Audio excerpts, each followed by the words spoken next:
welcome to Full Flow with Chloe. So let's pull a few cards from the Spring Weight, see what they got to say today. Just check no one's left behind in the pack. Oh, I got 2 off the top by accident, 1 off the bottom. So our overall energy, we have the 2 of Wands, which is beautiful. You can really see the sparkly magic on this card as well. We have just had Neptune move into Aries yesterday, which should be providing us with a lot of like clarity, and there'll be a lot of prospecting for a new outlook from it.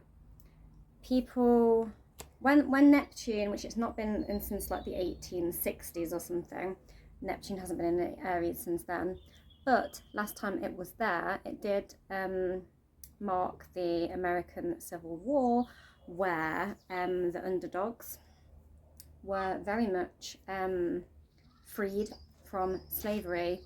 So we are looking out to the new horizons of what may be, where we can free ourselves with that rainbow there. I'm really getting this, like it's not just one rainbow, it's a double rainbow. We've got double rainbow vibes.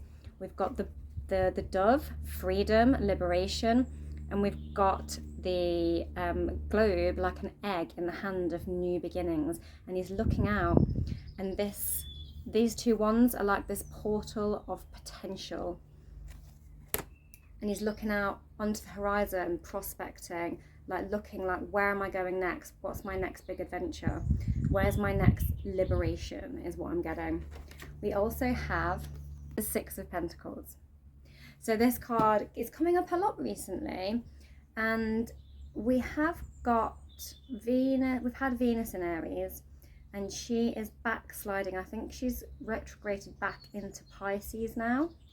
Venus is all about balance and harmony and equal give and take. And this card is about equal give and take. So the rich giving back to the poor in this example, which fits quite nicely with that leveling out the playing field, leveling out the stature, and just leveling out that playing field and making people more equal, redistributing the power, the wealth, so that it's a more even field. And then it's also about generosity and charity. Then we have the King of Pentacles, and he is a wealthy old chap. He's earth signs, so very stable and very grounded, and you know, he's got his kingdom, he's got his wisdom, he's got his wealth, and he's got, you know, grapes all over him. He's very abundant. The King of Pentacles is, before the king we have the Queen and the Knight. The Knight of Pentacles I had come up for me in a personal reading yesterday, about things moving slowly and steadily. And what I'm getting is like, slowly and steadily and surely we will get there. We will get to this abundance by moving slowly in a grounded and trusting way. So that's our overall energy, which is quite lovely. This one wants to come out. The Hierophant. Neptune is very much, it represents the, Neptune sort of rules 12th house things. It's the ruler of Pisces, the 12th zodiac sign, which is about sort of spiritual ascension. It's by the last portion of the zodiac wheel, we want to have climbed into our spiritual knowing. And with the Hierophant coming out, I feel like this is that Neptune asking us to get in touch with our spiritual side, to seek what makes us spiritually grounded.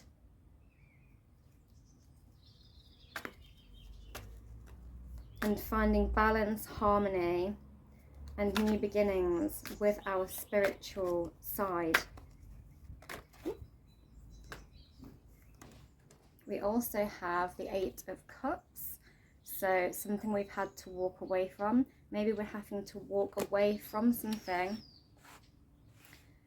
in order to honor our spiritual side and be true to our soul purpose. And that will have been not an easy thing to do. Again, Cups cards, very Neptunian. We then have the Death card. Endings and transformations. Things cannot transform without an end. And we need to lay to rest whatever it is. Laying to rest what we needed to walk away from.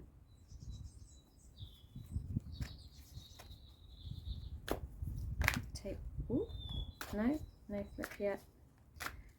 That one, I've got two. Yeah, so something that's made us feel left out in the cold that we need to walk away from. And for a while we may have to face feeling that way, but know that it's true to our spirit,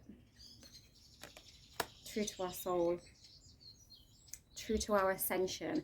We're not going to be able to ascend into our true spiritual selves without releasing these things. We might have been feeling quite blocked from our spirituality. You know, we do have a church on this card and this person being shut out from it. So maybe whatever this is that you've had to walk away from is because you're feeling blocked in your ascension. Your soul self is crying out like, I'm being squished. I need to break free and be true to myself and honor my spirit. And then we get the Three of Cups. Union, celebration, you know, dividing that love 3 ways, and communion, so community and celebration. Look at them, they're dancing with their cups under this rainbow of freedom. They're all cheersing, celebrating. They're all raising a glass together in union, in harmony, in community, in right balance and communication. I'll take one more off the top. King of Swords, a need for clarity, and Temperance, a need for patience.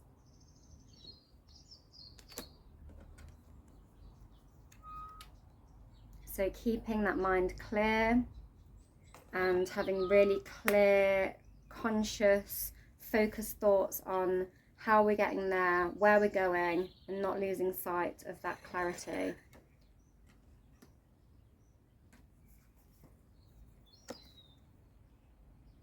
And this Temperance is again quite a spiritual card, and knowing and trusting the process. It's playing with the waters. And this is like, you know, the angel.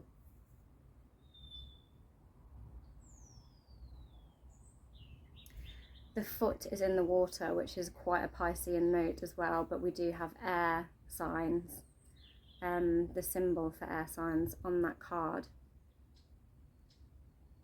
And again, I feel like this is like the patience and the trust in the universe to know and keep clear on our path to our ascension.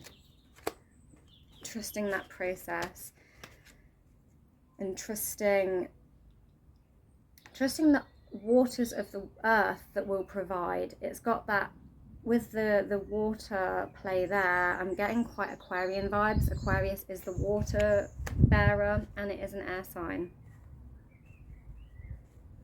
We also have this Neptune, at some point it's Neptune, I can't remember exactly when, but soon it is going to make a trine with Pluto in Aquarius. That's quite interesting. Trine is very good, it's benefic, it's harmonious, and so that Neptune in Aries and Pluto are going to work harmoniously to make the necessary endings so that we can ascend into this higher consciousness that we have been waiting for. I'm going to pull on what it is, the ending. What's the ending? I've got the King of Swords come back to me again. And whenever I pull this card, it's about clarity for me and trusting your inner compass. You can have all the logic and rationale in the world, but truly your heart is your compass, and that's what's going to provide this clarity. The knowing that we need to walk away. Be clear with yourself and honest with yourself and true to your heart about what it is you need to walk away from, no matter how hard it is.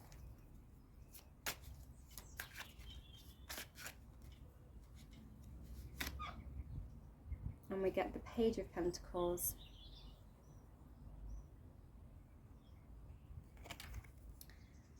So this is someone who wants to ascend to their mastery. This card very much represents Virgo. Virgo is like the apprentice. It is committed to learning, and Virgo's mission is to work as the apprentice to learn all the knowledge and then ascend into their full mastery. So again, just this message of needing to rise into ascension. Maybe you've been having to toil away at something and it's left you feeling empty, and here out in the cold it's left you feeling disconnected and unable to rise out of that apprentice level. Maybe something has kept us from ascending. Like there's a mountain in the background. He wants to ascend to this mountain top, but he's still down at the roots of this tree. We need to be grounded to get where we're going, but we do want that ascension, and you can't keep him stuck under the ground, under the roots, under the surface. We need to ascend. Then we get the Nine of Cups. So we're so close to the dream, so close to the wish. Maybe we have scraped very close to a dream or wish we thought we wanted, only to be knocked back into this sort of disillusion, and having to walk away from it. This is, be careful what you wish for.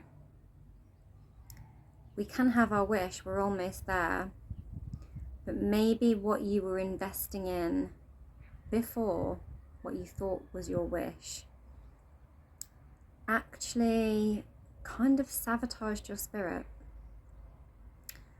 And so you've had to rethink your manifestation, your wish. You've had to reassess in order to be true to yourself. So be really, really clear about what it is you want to invite in. Where the energy, where the focus goes, the energy flows, is what they say about manifesting. So you can accidentally manifest in real bad juju if you're focusing on the negative all the time. You can manifest things that you wanted far away. And maybe we have had to move away from one direction because that is what we did. And maybe we misidentified what it is we thought we wanted. And we need to set about a new path, a new wish. And this time, we need to make it good. We need to make it true. It needs to be not built on other people's expectations of us. It needs to be true to our spirit, and we need to honour that. We need to honour what makes us feel free, and not keep giving to what traps our spirit. I'm going to pull one from the Astara deck because we've not long gone past that equinox, which is a celebration of Ostara and bringing in the spring.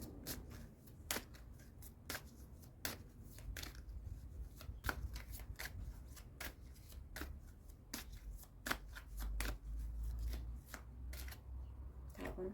Oop. It's jumpy.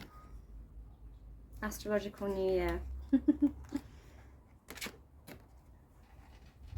And when the sun moves into Aries, we are in the astrological New Year. That Neptune, we've got a whale on here. Neptune rules the sea. Neptune is at 0 degrees of Aries right now, at the point of the astrological New Year. That's 0 degrees of Aries. So we're so close to the dream, so close to the wish. Maybe we have scraped very close to a dream or wish we thought we wanted, only to be knocked back into this sort of disillusion, and having to walk away from it. This is, be careful what you wish for. We can have our wish, we're almost there, but maybe what you were investing in before, what you thought was your wish, actually kind of sabotaged your spirit. And so you've had to rethink your manifestation, your wish. You've had to reassess in order to be true to yourself. So be really, really clear about what it is you want to invite in. Where the energy where the focus goes, the energy flows, is what they say about manifesting. So you can accidentally manifest in real bad juju if you're focusing on the negative all the time. You can manifest things that you wanted far away. And maybe we have had to move away from one direction because that is what we did. And maybe we misidentified what it is we thought we wanted. And we need to set about a new path, a new wish. And this time, we need to make it good. We need to make it true. It needs to be not built on other people's expectations of us. It needs to be true to our spirit, and we need to honour that. We need to honour what makes us feel free, and not keep giving to what traps our spirit. It's the North Node. The North Node is now at 0 degrees of Aries with Neptune. They've both moved out of that last final degree point of Pisces to bring in that new beginning. What may have seemed to have an end is just beginning to fully breathe. And that whale is famous for their big, deep breaths. They rise up, they get the oxygen, they go down below the surface, they come up, they have the big blowhole on the top of the head, and they release all that water from there. This is like bringing that wisdom up from the depth to rise to the surface, to rise into our ascension, to bring the wisdom of the depths to our new cycle for our ascension. And that's our reading, guys. Happy Neptune and Aries. It'll be there for 6 months, and then in January it will pop back into Pisces, to that final degree of Pisces. Then it will move forward again into Aries later on and remain there for donkey's years. So we're going to get a little 6-month taste of Neptune in Aries. I am game for it. Bye.